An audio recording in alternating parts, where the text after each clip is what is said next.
Merci de nous suivre. Bonjour et bienvenue à l'information sur l'ORTM. En deuxième région, le ministre de l'Emploi et de la Formation professionnelle et celui de l'Environnement ont donné ce vendredi à Tianfala le coup d'envoi de la journée citoyenne de l'Agence pour la promotion de l'emploi des jeunes APEJ, couplé avec le lancement de la campagne régionale de reboisement de Koulikoro. L'APEJ, en partenariat avec l'IPR-IFRA, apporte ainsi son accompagnement aux jeunes dans la formation aux techniques pratiques de reboisement et la création des activités génératrices de revenus. Koulikoro, Seydou Traoré. Ces travaux d'enrichissement concernent une superficie de 60 hectares de la forêt classée de Tianfala. Ils s'inscrivent dans le cadre de l'approche haute intensité de main-d'œuvre de l'Agence pour l'emploi des jeunes APEJ, un projet de développement environnemental qui vise d'une part à donner des techniques pratiques de reboisement aux étudiants de l'IPR-IFRA et d'autre part à créer des activités génératrices de revenus aux jeunes locaux déjà formés. Cette initiative a été appréciée et saluée par les ministres en charge de l'emploi et de l'environnement. Il y a un financement de 35 millions qui va régénérer 400 jours de travail, formera 64 élèves étudiants de l'IPR de Katibougou, 25 jeunes de la localité, quelque chose qu'il ne faut pas négliger. Il faudra qu'on suive les années à venir l'enrichissement de la forêt. Nous avons l'APEJ à cibler particulièrement cette zone pour pouvoir faire ce travail. Ça, c'est vraiment une initiative à saluer. Je suis très heureux de constater qu'il y a vraiment cette collaboration entre nos structures. La deuxième chose que je voulais dire, c'est que nous sommes là dans la forêt classée de Tianfala. Comme vous voyez tout autour, les forêts classées ont besoin d'intervention, elles ont besoin d'entretien, de préservation par les populations, mais aussi par l'ensemble des citoyens de notre pays. Et je crois que cette action s'inscrit en droite ligne, vraiment dans cette vision. 24 000 pieds d'eucalyptus et de Nîmes seront plantés au cours de cette journée citoyenne de la PEJ, couplée au lancement de la campagne régionale de reboisement. C'est là sous la gestion de la direction régionale des eaux et forêts de Koulikoro. Pour un coût de 35 22 400 francs CFA, la population locale de Tianfala doit générer 20 millions de francs CFA. Donc un projet à triple avantage en 41 jours, notamment la formation, le gain financier et un environnement propice et verdoyant. On parle toujours de plantation d'arbres, cette fois-ci à l'occasion de la célébration du 48e anniversaire de la Croix-Rouge malienne qui a procédé à plusieurs activités, parmi lesquelles bien entendu une plantation d'arbres. Reportage de Fademba Keita. La plantation de pieds d'étagère côté ouest du siège de l'organisation internationale marque le lancement des activités de reboisement de la Croix-Rouge malienne. La journée se situe dans le cadre de l'éducation environnementale. Elle vise à ce que les questions de reboisement et de protection d'espèces végétales restent d'actualité. D'où le choix du thème « Ensemble pour un Mali vert dans un environnement sain ». Il est bon d'assister la population, mais il faut songer aussi à l'environnement. Je pense que les prochains défis des prochains millénaires, c'est vraiment les défis environnementaux. Et la Croix-Rouge malienne s'inscrit dans cette dynamique-là. C'est une campagne qui va s'étendre et je pense qu'avec l'accompagnement des partenaires et du gouvernement en particulier, nous allons faire ce reboisement sur l'ensemble du territoire malien. Les responsables de la Croix-Rouge malienne ont profité de cette journée pour présenter un documentaire qui explique davantage les missions de la Croix-Rouge. Face aux différentes problématiques affectant les populations au Mali, la Croix-Rouge malienne a apporté des solutions appropriées tant dans l'urgence que dans le développement.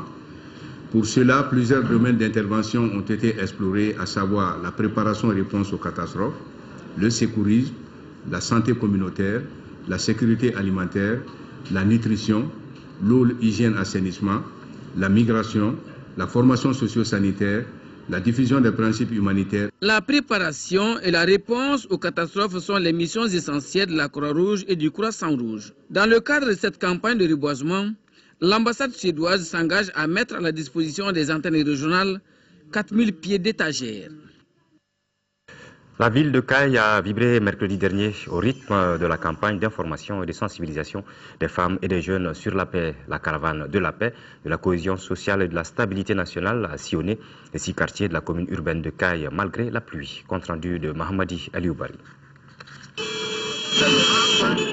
Ils sont sortis nombreux, les femmes aussi bien que les jeunes, venus des 7 cercles de la région de Caille pour participer à cette caravane de la paix, de la cohésion sociale et de la stabilité nationale.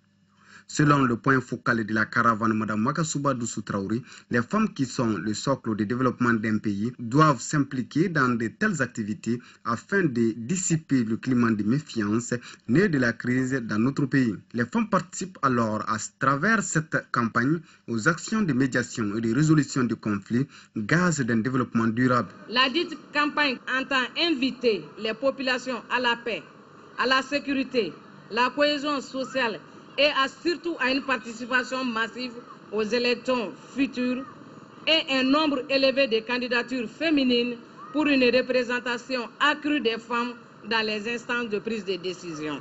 Le Mali a failli être divisé, mais aujourd'hui on sent de l'amélioration. Mais étant femme, nous ne pouvons pas rester comme ça. Il faut qu'on continue à chercher cette paix. Cette caravane qui a sillonné les 6 quartiers de la commune urbaine de Caille est une initiative du réseau Paix et Sécurité des femmes de l'espace CEDEAO Antenne du Mali en partenariat avec l'UNIFEM.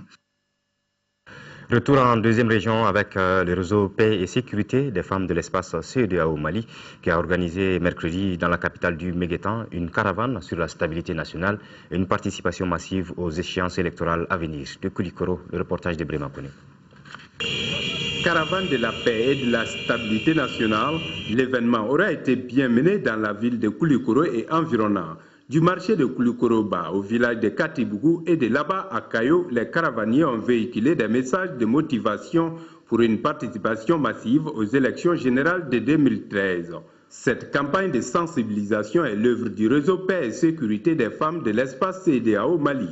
Nous venons de finir les élections présidentielles qui se sont terminées en beauté et c'est pourquoi nous sommes en train de véhiculer ces messages de stabilité pour le pays, de paix, de cohésion sociale.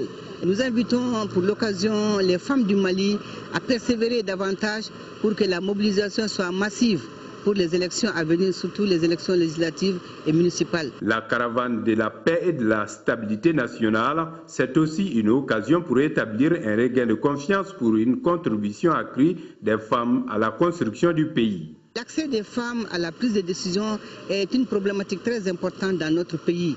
Les femmes accèdent difficilement à ces instances et notre message, notre campagne aussi est axée sur cela.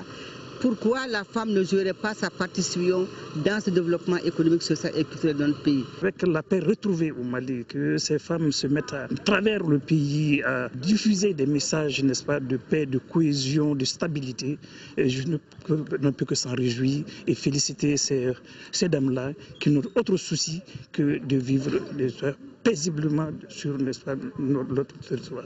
Cette action citoyenne devra contribuer à améliorer le taux de participation aux échéances électorales à venir.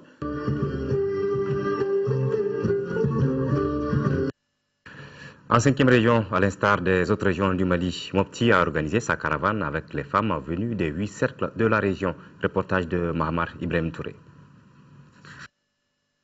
Le Mali, pays de havre et de paix, berceau d'histoire, a été confronté ces dernières années à une crise dont la plus récente est l'occupation des régions du Nord par les djihadistes avec son corollaire des violences faites aux femmes, aux enfants et la violation des droits des populations.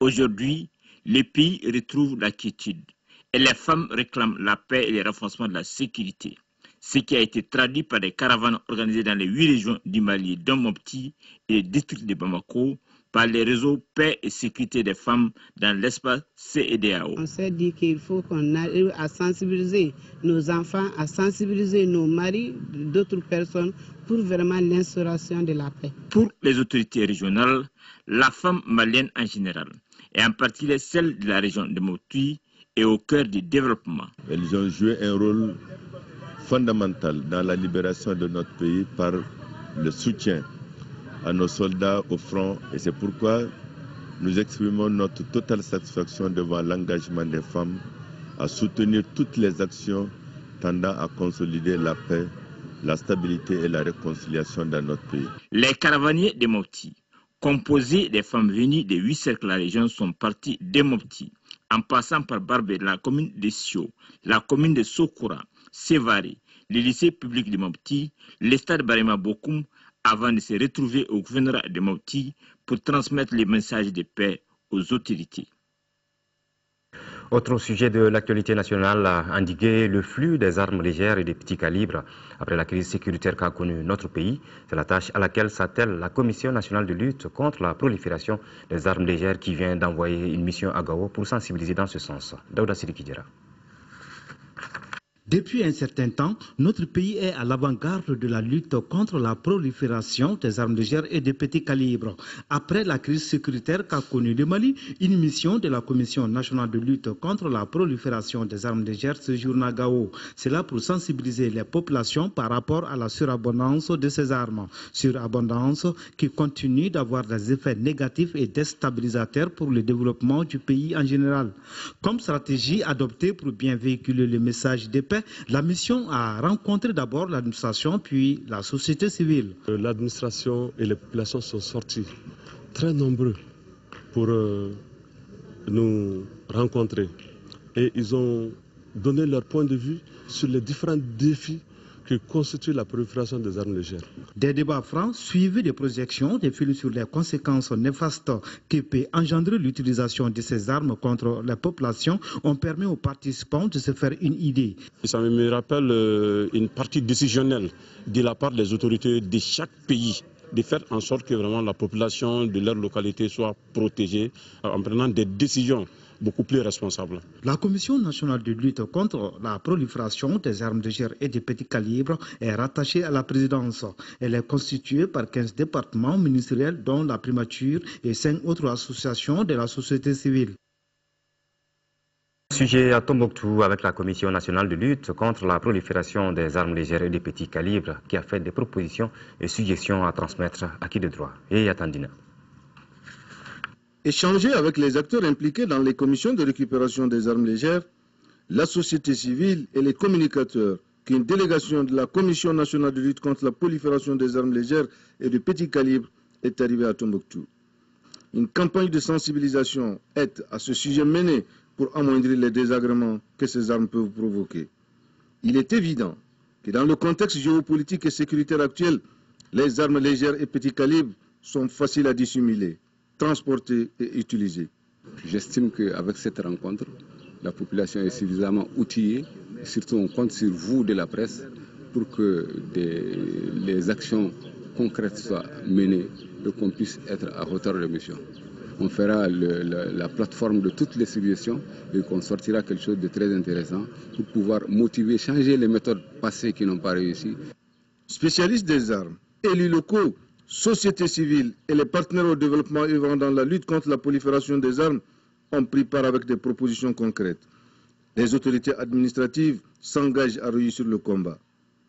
Nous utilisons tous les moyens qu'il faut pour vraiment réduire leur nombre, leur effet sur les populations. C'est la condition sine qua non pour continuer la paix et la sécurité dans cette région. Tombouctou est la seule région où les commissions de récupération des armes légères sont fonctionnelles. Les structures doivent être renforcées et disposer de moyens plus conséquents pour la réussite de la mission. Nous restons à Tombouctou avec la journée internationale de la jeunesse qui a été célébrée. Une conférence sur la contribution de la jeunesse à l'effort de la réconciliation nationale et la consolidation de la paix et de la sécurité a été organisée par la direction régionale de la jeunesse. Les jeunes se disent interpellés et s'engagent à jouer leur partition pour gagner le défi de la paix dans la région. On retrouve Yaya Tandina. À l'instar des autres villes du Mali, la journée internationale de la jeunesse a été célébrée à Tombouctou. Une conférence autour du thème « Contribution de la jeunesse à l'effort de la réconciliation nationale et la consolidation de la paix et de la sécurité » a été organisée. L'importance du thème exige de nous un comportement exemplaire vis-à-vis des uns et des autres dans la recherche de la paix et de la sécurité. Nous devons nous engager résolument à la réussite de la réconciliation nationale. Donc la journée internationale de la jeunesse vient à point nommé. Le thème est certes évocateur, mérite méditation, ont fait entendre les organisateurs. La jeunesse de Tombouctou est interpellée et doit jouer sa partition selon les responsables. Les jeunes ont un rôle extrêmement important, extrêmement important à jouer en ce qui concerne la paix, la stabilité et la sécurité. Et nous leur demandons d'être l'œil et l'oreille de nos autorités afin que davantage la paix soit une réalité, la sécurité soit une réalité et la solidarité une réalité. Auparavant, les autorités administratives et élus locaux avaient rassuré les jeunes de leur soutien pour qu'ensemble le défi de la réconciliation soit relevé. Voilà, c'est la fin de cette édition.